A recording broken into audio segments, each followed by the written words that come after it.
नमस्कार मित्रों साथियों, मैं आपका अपना सचिन कुमार वर्मा स्वागत करता हूं आपके अपने YouTube channel selection point one day exam पर। आज तारीख हो चुकी है 13 अक्टूबर, दिन है सोमवार, और आज के जनरल अवेयरेंस और डेली करंट अफेयर के इस MCQ सेशन को लेकर आया हूं मैं आपके सामने एक बार फिर। तो आशा करता हूं कि आप सभी स्वस्थ होंगे, अच्छे से पढ़ाई कर रहे होंगे और हमारे चैनल को इसी प्रकार से अपना प्यार दिखा रहे होंगे। तो आज का जो सेशन है वहाँ हम करने जा रहे हैं जनरल अवेयरनेस के पोर्शन में।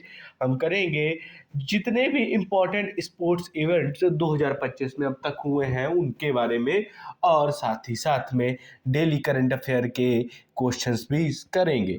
तो आशा करता हूँ कि वीडियो आपको अच्छा लगेगा, तो वीडियो के अंत तक जुड़े रहें और चैनल को सब्सक्राइब करें, वीडियो को लाइक करें और शेयर करें। तो शुरू करते हैं इसी के साथ आज के सेशन को। सबसे पहले देखते हैं हम अपने जनरल अवेयरेंस के इस सेशन को। देखते हैं कि आज हम क्या करेंगे। आज करेंगे हम इम्पॉर्टेंट स्पोर्ट्स इवेंट ऑफ 2025 के बारे में। तो सबसे पहले इसमें जो आता है वह आता है जनवरी में आयोजित हुआ खो खो विश्व कप 2025।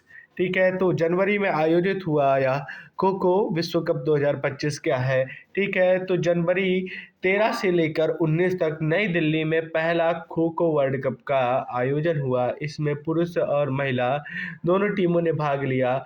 कुल 20 पुरुष और 19 महिलाएं टीमें थी। ठीक है, तो इसमें कुल कितनी पुरुष टीम थी? 20 पुरुष टीम थी और 19 महिलाएं टीम थी। पहले खो खो विश्व कप में या सर्वप्रथम पहली बार भारत में आयोजित किया गया है। ठीक है, भारत ने पुरुष और महिला दोनों इवेंट्स जीते। ठीक है, पुरुषों में नेपाल को हराया और महिलाओं ने भी नेपाल को फाइनल्स में हराया। ठीक है, तो देखा जाए तो जो खो खो वर्ल्ड कप 2025 हुआ था, इसमें 20 टीमों ने भाग लिया था पुरुषों में, जिसमें से भारत की टीम ने फाइनल में नेपाल को हराया और जीता। और साथ ही साथ में 19 महिलाएं टीमें शामिल हुई थी, जिसमें भारतीय महिला टीम ने नेपाल की टीम को फाइनल में हराया। अच्छा, देखते हैं इसका इतिहास और इसका महत्व क्या है। तो इसका इतिहास क्या है कि यह जो खो खो विश्व कप है पहली बार विश्व स्तर टूर्नामेंट के रूप में आयोजित किया गया था।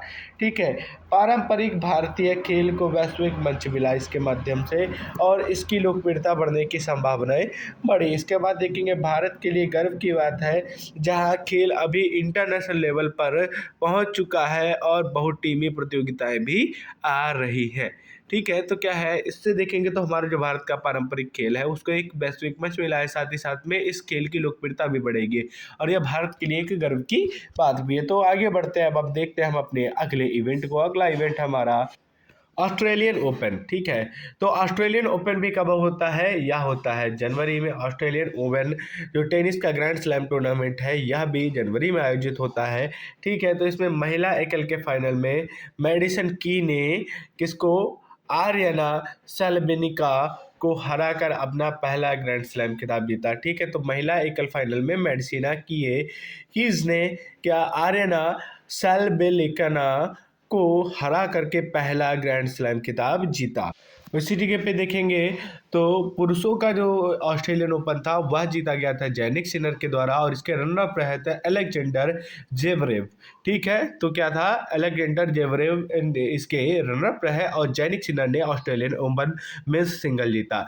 इसका इतिहास देखते हैं तो ऑस्ट्रेलियन ओपन की शुरुआत वर्ष 1905 में ऑस्ट्रेलियन चैंपियन में के रूप में शुरू हुई। 1969 में ऑस्ट्रेलियन ओपन के नाम से एक प्रमुख टूर्नामेंट के रूप में इसे बनाया गया। वर्ष 1988 में मेलबर्न पार्क में स्थायी रूप से बसने वाला पहले ऑस्ट्रेलिया भर में विभिन्न स्थानों पर खेला जाता था। तो देखिए पहले क्या था, वर्ष 1905 में इसकी स्थापना की गई थी। किस नाम से? ऑस्ट्रेलियन चैंपियनशिप के नाम से। वर्ष 1969 में क्या हुआ? ऑस्ट्रेलियन ओपन नाम से इसको एक टेनिस का प्रमुख टूर्नामेंट के रूप में घोषित किया गया, परंतु तब ये टूर्नामेंट ऑस्ट्रेलिया में अलग अलग जगहों पे आयोजित किए जाते थे। परंतु वर्ष 1988 में जो मेलबर्न पार्क है, ठीक है, जो मेलबर्न पार्क है वहाँ पे इसको स्थायी रूप से ऑस्ट्रेलिया में एक ही जगह पे अब खेला जाने लगा। तब से वर्ष 1988 से जो मेलबर्न पार्क है वहीं पे यह खेल खेला जाता है, जहाँ पर घास के हार्ड कोर्ट को स्थानांतरित कर दिया गया है। ठीक है, तो पहले घास में यह खेला जाता था, अब उसको हार्ड कोर्ट में स्थानांतरित कर दिया गया है। ऐतिहासिक रूप से यह जो टूर्नामेंट है, पहले देखेंगे तो बहुत सारे खिलाड़ी इस पे पहुंच नहीं पाते थे, उसके लिए हवाई यात्राओं के माध्यम से इस समस्या का समाधान किया गया। तो ऑस्ट्रेलियन ओपन कहाँ आयोजित होते हैं? मेलबर्न पार्क में आयोजित होते हैं। उनकी शुरुआत हुई थी वर्ष 1969 में। अगर आप देखेंगे तो इसका ऑस्ट्रेलियन ओपन अगर प्रश्न है तो वर्ष 1969 में इसकी शुरुआत की गई थी। आगे देखते हैं हम, अगला आता है हमारा वर्ल्ड बॉक्सिंग चैंपियनशिप 2025। तो वर्ल्ड बॉक्सिंग चैंपियनशिप 2025 कब आयोजित हुई? यह आयोजित हुई 4 से लेकर 14 सितंबर लिवरपूल इंग्लैंड में इसको आयोजित किया गया। तो कहाँ आयोजित हुई? लिवरपूल इंग्लैंड में 4 से लेकर के 14 सितंबर तक वर्ल्ड बॉक्सिंग चैंपियनशिप का आयोजन हुआ। इसमें पुरुष एवं महिला दोनों प्रतियोगिताएं थी। ठीक, तो इसमें अगर देखेंगे तो पुरुषों और महिलाओं की भी जो दोनों किया है खिलाड़ियों ने इसमें हिस्सा लिया और कई देशों के खिलाड़ियों ने इसमें हिस्सा लिया। भारत के लिए खास पल, जैस्मिन लंबोरिया ने महिलाओं के लिए 57 किलोग्राम श्रेणी में स्वर्ण पदक जीता और नुपुर ने 80+ केजी श्रेणी में रजत पदक जीता। ठीक है, तो भारत के लिए जैस्मिन लंबोरिया ने 57 किलोग्राम की श्रेणी में स्वर्ण पदक जीता और नुपुर ने 80 किलोग्राम श्रेणी में रजत पदक जीता। इसका महत्व क्या है? प्रथम चैंपियनशिप पुरुषों की एमेच्योर मुक्केबाजी चैंपियनशिप पहली बार वर्ष 1974 में आयोजित की गई थी। तो सबसे पहले वर्ल्ड बॉक्सिंग चैंपियनशिप का आयोजन कब किया गया? यह किया गया 1974 में। इसके बाद देखते हैं इसका जो शासी निकाय है वह क्या है? यह प्रतियोगिता अंतरराष्ट्रीय मुक्केबाजी संघ IBA द्वारा आयोजित की जाती है। किसके द्वारा की जाती है? IBA, इंटरनेशनल बॉक्सिंग एसोसिएशन के द्वारा इस प्रतियोगिता को आयोजन किया जाता है। इसकी आवृत्ति क्या रहती है? पुरुषों की चैंपियनशिप जो वर्ष 1989 से प्रथम विषम संख्या वाले वर्षों से आयोजित हो रही है। तो मतलब जितने भी विषम संख्या वाले, मतलब प्रत्येक 2 वर्ष के अंतराल में इन टूर्नामेंट्स का आयोजन किया जाता है। इसके बाद देखते हैं 2025 वर्ल्ड एथलेटिक चैंपियनशिप के बारे में। ठीक है, तो यह कब आयोजित हुई? यह आयोजित हुई 13 से लेकर 21 सितंबर टोक्यो जापान में। ठीक है, विश्व स्तर पर जो ट्रैक एंड फील्ड की जो प्रतियोगिताएं हैं, जिनमें कई देशों के एथलीट जो होते हैं वो अपनी प्रतिष्ठित अवसर होता है। ठीक है, तो क्या है? वर्ल्ड एथलेटिक चैंपियनशिप में जो ट्रैक एंड फील्ड की जितनी भी प्रतियोगिताएं होती है उसमें विभिन्न विभिन्न देशों के एथलीट इसमें अपने अवसर को प्राप्त करते हैं। इसका इतिहास क्या है? विश्व एथलेटिक चैंपियनशिप वर्ष 1983 में फिनलैंड के हेलसिंकी में शुरू हुई। ठीक है, तो भैया क्या है? विश्व एथलेटिक चैंपियनशिप 1983 फिनलैंड के हेलसिंकी में शुरू हुई, जिसका उद्देश्य ओलंपिक के जो खेल है उनके लिए अलग एक विश्व चैंपियनशिप बनाना। ठीक है, तो भैया ओलंपिक्स में जितने भी खेल खेले जाते हैं वो सारे वर्ल्ड एथलेटिक चैंपियनशिप में होते हैं और उनके लिए क्या करना था? एक अलग विश्व चैंपियनशिप बनाना था। इसलिए विश्व एथलेटिक चैंपियनशिप की शुरुआत वर्ष 1983 फिनलैंड के हेलसिंकी में की गई। इसके बाद देखेंगे इसका लक्ष्य क्या है? इसका लक्ष्य है विश्व के शीर्ष एथलीटों के लिए ओलंपिक से अलग एक समर्पित प्रतियोगिता का आयोजन करना है। ठीक है, और चैंपियनशिप हर मतलब प्रत्येक 2 वर्ष के बाद आयोजित की जाती है। तो ये थे कुछ बहुत ही इंपॉर्टेंट स्पोर्ट इवेंट ऑफ 2025। हालांकि इसमें बहुत सारे इवेंट्स मैंने आज नहीं कराए हैं, वो आपको अगली क्लास में कराए जाएंगे। तो आशा करता हूँ कि आपको इससे बहुत हेल्प मिलेगी। आगे बढ़ते हैं, अब हम शुरू करने जा रहे हैं आज के डेली करंट अफेयर के MCQ सेशन को। तो मैं कुछ बहुत ही महत्वपूर्ण MCQ क्वेश्चंस आपके लिए लेकर के आया हूं आज। तो शुरू करते हैं इस सेशन को। प्रश्न है हमारा, सबसे पहला प्रश्न है, हाल ही में किस देश के साथ भारत ने कोंकण 2025 नौसैनिक अभ्यास शुरू किया? प्रश्न बहुत इंपॉर्टेंट है। प्रश्न है हमारा, हाल ही में भारत ने किस देश के साथ कोंकण 2025 नौसैनिक अभ्यास को शुरू किया? तो हमारे ऑप्शन है, option A Japan, option B United Kingdom, option C America और ऑप्शन डी है ऑस्ट्रेलिया। ठीक है, तो भैया यह जो इवेंट है यह कब तक चला? यह शुरू हुआ था 5 अक्टूबर से लेकर 12 अक्टूबर तक की यह जो कोंकण 2025 नौसैनिक अभ्यास शुरू किया गया। इसमें भारत के साथ किस देश ने हिस्सा लिया? ऑप्शन है हमारे, option A Japan, option B United Kingdom, option C America और ऑप्शन डी ऑस्ट्रेलिया। तो भैया कोंकण 2025 का जो नौसैनिक अभ्यास है वह भारत और यूनाइटेड किंगडम मतलब ब्रिटेन के द्वारा हुआ। ठीक है, भारत ब्रिटेन की संयुक्त नौसैनिक अभ्यास कोंकण 2025 5 से लेकर 12 अक्टूबर 2025 तक भारत के पश्चिमी तट पर आयोजित किया गया। कहाँ आयोजित किया गया? भारत के पश्चिमी तट पर आयोजित किया गया। इसमें दोनों देश की नौसेनाओं की भागीदारी रही, जिसका उद्देश्य समुद्री सुरक्षा व ज्ञान को साझा करना है। तो भैया भारत और यूनाइटेड किंगडम के बीच में जो संयुक्त रासायनिक अभ्यास होता है उसका नाम क्या है? कोंकण। ठीक है, यह भारत में कब आयोजित किया गया? भारत के पश्चिमी तट पर कब आयोजित किया गया? 5 से लेकर के 12 अक्टूबर के बीच में। इसमें क्या, इसका उद्देश्य क्या था? समुद्री सुरक्षा और साथ ही में ज्ञान को साझा करना। इसके बाद बढ़ते हैं हम अपने अगले प्रश्न की ओर। अगला प्रश्न है हमारा, किस राज्य में नमो जैव विविधता पार्क का उद्घाटन हुआ? प्रश्न है हमारा, किस राज्य में नमो जैव विविधता पार्क का उद्घाटन हुआ? तो हमारे ऑप्शन है, option A Gujarat, option B Uttar Pradesh, option C Rajasthan, option D Madhya Pradesh. तो भैया जैव विविधता पार्क जो है वह किस राज्य में शुरू हुआ? तो इस प्रश्न का जो सही उत्तर है वह है राजस्थान। राजस्थान के अलवर जिले में यह नमो जैव विविधता पार्क का उद्घाटन किया गया। राजस्थान के अलवर जिले में पहला जैव विविधता पार्क खोला गया, जिसको स्थायी इको जो इकोसिस्टम है उसकी जागरूकता को बढ़ावा मिलेगा। आगे देखते हैं हम अपने अगले प्रश्न की ओर। अगला प्रश्न बहुत इंपॉर्टेंट हो जाता है। ठीक है, देखिए जो महिलाओं का दृष्टिबाधित T20 क्रिकेट विश्व कप है, ठीक है, वह किसके सहयोग से आयोजित किया जा रहा है? देखिए, तो भैया जो दृष्टिबाधित जो व्यक्ति होते हैं, जो महिलाएं हैं, उनका T20 विश्व कप 2025 जो है किन देशों के सहयोग से आयोजित किया जाएगा? ठीक है, तो भैया जो दृष्टिबाधित लोग हैं उनका जो विश्व कप है वह कब आयोजित किया जाएगा? यह नवंबर 2025 में आयोजित किया जाएगा। और किन दो देशों के सहयोग से? तो इसके ऑप्शन है हमारे, ऑप्शन ए संयुक्त राज्य अमेरिका और भारत, भारत और Australia, option C Bharat Sri Lanka, option D Bharat Nepal. तो भैया जो इस प्रश्न का जो सही उत्तर है वह है भारत और श्रीलंका। भारत और श्रीलंका मिलकर जो है महिलाओं का पहला दृष्टिबाधित T20 विश्व कप भारत और श्रीलंका के द्वारा नवंबर 2025 में संयुक्त रूप से आयोजित किया जाएगा, जिसमें 7 देशों की टीमें शामिल होंगी। आगे बढ़ते हैं अगले प्रश्न की ओर। अगला प्रश्न है हमारा, भारत का कौन सा उपक्रम देश की पहली सहकारी संचालित जैव गैस परियोजना है?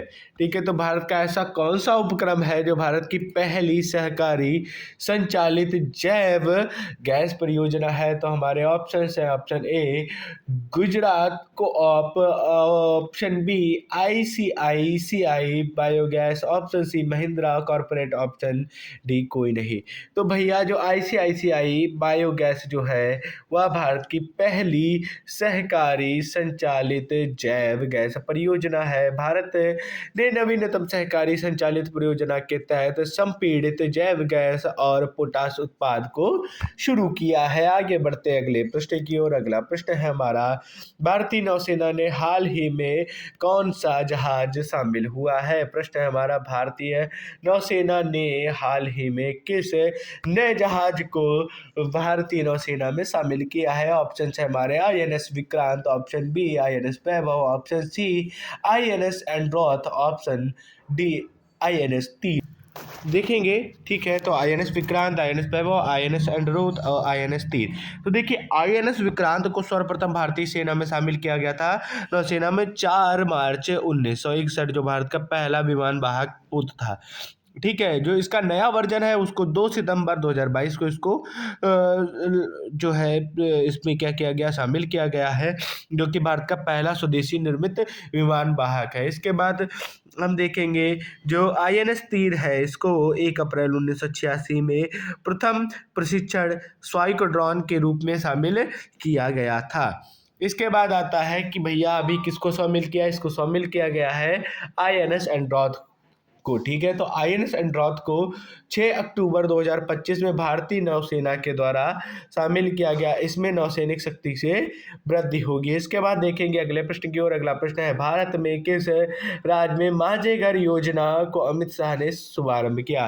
तो प्रश्न है भैया, माझे घर योजना अमित शाह जी के द्वारा शुभारंभ की गई है किस राज्य में। ऑप्शन हमारे option A Goa, option B Maharashtra, option C Karnataka, option D Tamil Nadu. देखिए आप देखेंगे माझे से आपको लगेगा कि महाराष्ट्र, परंतु इसका सही उत्तर महाराष्ट्र ना होकर गोवा है। तो गोवा में माझे घर योजना हमारे अमित शाह के द्वारा शुरू की गई है। गोवा में माझे घर योजना जो 2452 करोड़ की विकास परियोजना हाल ही में गृह मंत्री अमित शाह के द्वारा शुभारंभ की गई। इसके बाद देखते हैं 10 अक्टूबर 2025 को भारत का पहला नैनो डीएपी प्लांट कहाँ स्थापित हुआ। प्रश्न हमारा 10 अक्टूबर को भारत का पहला नैनो डीएपी प्लांट कहाँ स्थापित हुआ। ऑप्शन से हमारे option A Gujarat, option B Rajasthan, option C Uttar Pradesh, option D Maharashtra. तो भैया गुजरात में आप देखेंगे तो भारत का पहला नैनो डीएपी या जिसको हम बोलते हैं डाई अमोनियम फॉस्फेट प्लांट को स्थापित किया गया गुजरात में। ठीक है, तो भैया ये प्लांट स्थापित कर दिया गया है गुजरात में। या देश का पहला नैनो डीएपी प्लांट भी है। आगे देखते हैं अगले प्रश्न की ओर। 2025 का नोबेल शांति पुरस्कार किसे दिया गया। अरे भैया डोनाल्ड ट्रंप तो ऑप्शंस में भी नहीं है, डोनाल्ड ट्रंप तो ऑप्शंस में भी नहीं है, वो तो जीतना चाह रहे थे। तो भैया नोबेल शांति पुरस्कार किसे मिला है, कौन हैं। ऑप्शन है हमारे Greta Thunberg, option B Maria Corina Machado. ठीक है, उसके बाद option C Malala Yousafzai, option D Anisa Mohammed. ठीक है, तो इस प्रश्न का जो सही उत्तर है वह है मारिया कोरिनो माचुडो। ठीक है, तो कौन है मचाडो। ठीक है, मारिया कोरिना माचडो जो है इनको नोबेल शांति पुरस्कार मिला। वेनेजुएला की जो मरिया है उनको लोकतांत्रिक अधिकार के लिए उनके संघर्ष के लिए नोबेल पीस पुरस्कार से सम्मानित किया गया। इसके बाद आता है वर्ष 2025 के नोबेल रसायन विज्ञान पुरस्कार किस श्रेणी को दिया गया। तो प्रश्न है 2025 का जो रसायन विज्ञान जो केमिस्ट्री का नोबेल पुरस्कार है वह किस क्षेत्र में दिया गया। ऑप्शन है हमारे option A nano technology, option B metal organic framework, option C जैव प्रौद्योगिकी, ऑप्शन डी कृत्रिम बुद्धिमत्ता। ठीक है, तो इस प्रश्न का जो सही उत्तर है मेटल ऑर्गेनिक फ्रेमवर्क्स। ठीक है, इसके लिए जो केमिस्ट्री का नोबेल पुरस्कार है प्रदान किया गया है और यह किसे मिला है, उमर यागी और उनके सहकर्मियों को मेटल ऑर्गेनिक फ्रेमवर्क से निर्माण के लिए यह नोबेल पुरस्कार दिया गया है। इसके बाद देखते हैं साहित्य का नोबेल पुरस्कार 2025 किसे मिला। तो हमारे ऑप्शन है option A Haruki Murakami, option B Laszlo Krasznahorkai, option C Thomas Ender, option D Karmel Al Mohammed. ठीक है, करम अल मोहम्मद। ठीक है, तो भैया जो साहित्य का नोबेल पुरस्कार है उनकी बहुत ही प्रेरक कृतियां हैं जो कला और आतंक के बीच की ताकत को दर्शाती है। लज्लो क्राइसजाइन हुकाई को नोबेल का साहित्य पुरस्कार प्रदान किया गया है। ठीक है, इनकी प्रेरक कृतियों के लिए सम्मानित किया गया जो कला और आतंक के बीच की ताकत को दर्शाते हैं। तो भैया यहाँ पे आपका आज का सेशन समाप्त होता है। मैं आपसे कल फिर मिलूंगा एक नए करंट अफेयर के सेशन के साथ। तो आशा करता हूँ वीडियो आपको अच्छा लगा होगा, तो एक बार कमेंट सेक्शन में अपनी राय अवश्य दें। धन्यवाद मित्रों, जय हिंद, वंदे मातरम।